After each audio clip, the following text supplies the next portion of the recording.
Don't become successful just by accident. Maybe the guy that found gold in California and started the gold rush, but don't count on that.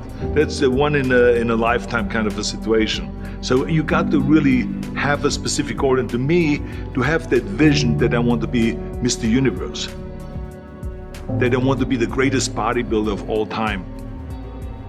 That was a great vision, and that specifically to look like Reg Park and to be up there on that stage and to lift the trophy overhead and to win the championship over and over and over again. So that was a great goal. You have to have a goal. Now, it doesn't have to be that specific goal, but it has to have some goal. This is why I always recommend to people, sit down, take your time, and start thinking about, why do you want to work out? What is your goal?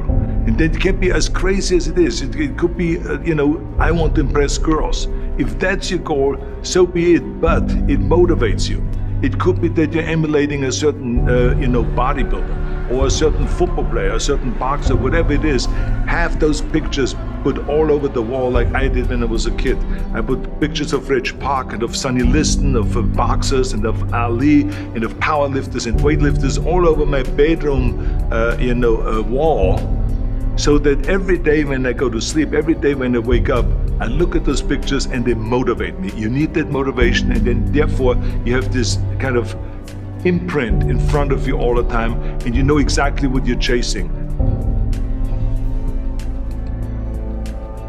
People always come up to me and says, why are you smiling? You're working out 5 hours a day. You're doing the same as the other guys, but the other guys have a sour face. They're pissed off that they have to do another rep or another set or something. I looked forward to another 1,000 reps of sit-ups. I looked forward to another 500 pounds of leg press or squat. I looked forward to doing more and more curls until my arms fall off. Why? Because I knew that every rep that I did and every set that I did and more weights that I lifted, I get one step closer to turning that vision into reality.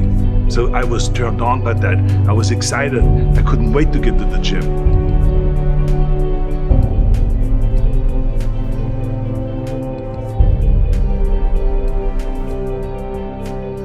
I remember that when I weighed 245 pounds, and Bob Rafelson, the director of Stay Hungry, said to me that I'm interested in having you come in for a reading and work on your acting and all this, because I'm interested in having you in a movie to star with Jeff Bridges and with Sally Fields.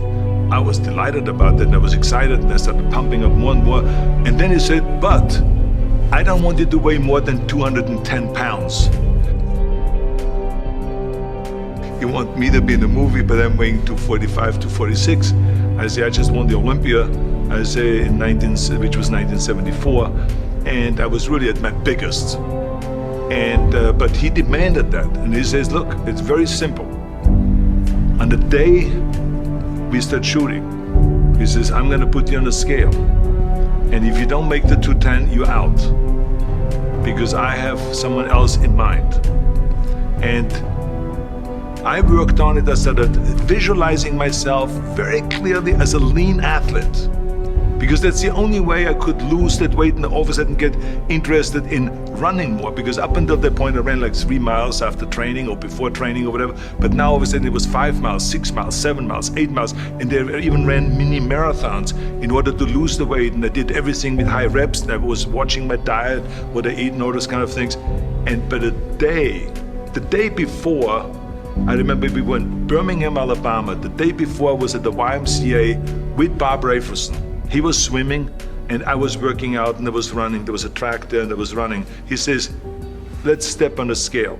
And I stepped on the scale and I weighed 209. So it just shows to you what is possible if you visualize exactly what you want to look like.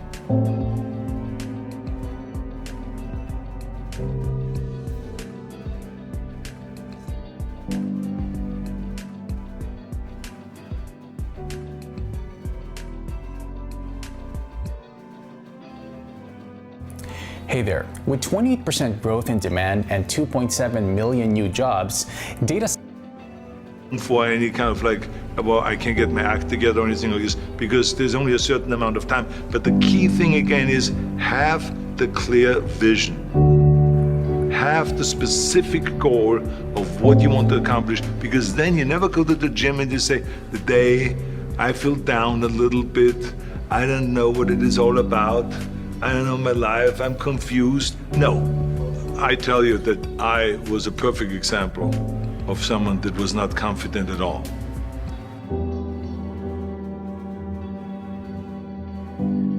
I mean, when I was a kid, I was just like any other kid. I had my hang-ups and problems and all this. But when I joined the weightlifting club and I won my first little trophy because I did the best clean and jerk, and then we went to another meet and I won another little trophy, I started feeling like somebody. But the bottom line is, everyone can use the same method, because I used it in politics, I used it in making money, I used it in everything that I've done in the movie business. When you have one little victory, little victories add up, and that is what gives you then ultimately confidence. Well, for me, the most important thing always to have a deadline. So when I, for instance, had a competition, and let's say the competition was in the middle of September, and it was now beginning of summer, so there was no more time to screw around. So there was the time now to get going on a diet, to get going with the training, to not slack off at all, because there was a deadline there. The day of the competition, I had to be in the best shape possible. And I knew that if I come to the competition and I lose because I did not schedule my training the proper way, or I didn't have the right frame of mind, or I didn't give everything, literally worked my butt off, I would be just so angry. So I never wanted to be in that situation. So this is why it was very important to pick that time and to say, this is when I have to be in top shape, and then I work towards that. But it's not just with the competition. I mean, it's the same in the movie business. I mean, to me, it was always a big advantage when I said, okay, my movie starts on April 1, and I have now 3 months, so I have to get really in great shape. So you pick those times. It could also be that you have no movie and you have no Mr. Olympia or no Mr. America, no Mr. Universe coming up or any of those things. But you say to yourself, the summer starts in June. I'm gonna go to the beach in June, and at that time, I want to be in great shape. So that creates an urgency that makes you really start training hard and taking it seriously. Because if you don't have a specific plan, then you wander around. I mean, you can have, as I've told you many times, the best ship or the best plane in the world, but if you don't have a specific goal where you want to go and when you want to get there, you just drift around and you never get anywhere. So this is why it is so important to create that urgency and have a specific time when you want to be in shape. Well, I mean, look, everyone has a problem with time. But the day is 24 hours and we sleep 6. Now I know there's some out there that say, whoa, I need 8. Well, I say just sleep a little faster. Because the bottom line is we have 6 hours of sleep, 24 hours are available, so you have 18 hours now available to your work, your family, your hobbies, and also to learn something new or to do something new, which could easily be that you want to learn a new language, or that you want to read as a New Year's resolution, I have to read a book every week, or you say, I'm gonna go and reshape my body. So you're gonna go and take this hour out of your schedule and say, I'm gonna train an hour every day. So this is, for most people, a huge challenge, but it is totally doable, I can tell them, because the kind of things that I did when I came to this country, I mean, I went to school, I was working in construction, I was working out my 5 hours a day, I was taking acting classes from 8 o'clock at night to 12 midnight, I was doing all of those things.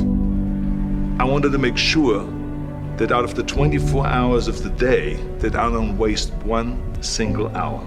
Those hours were too precious. And so there I just want to tell people, don't give me this thing, I have a difficult time with the time and I don't have time for this and I don't have that.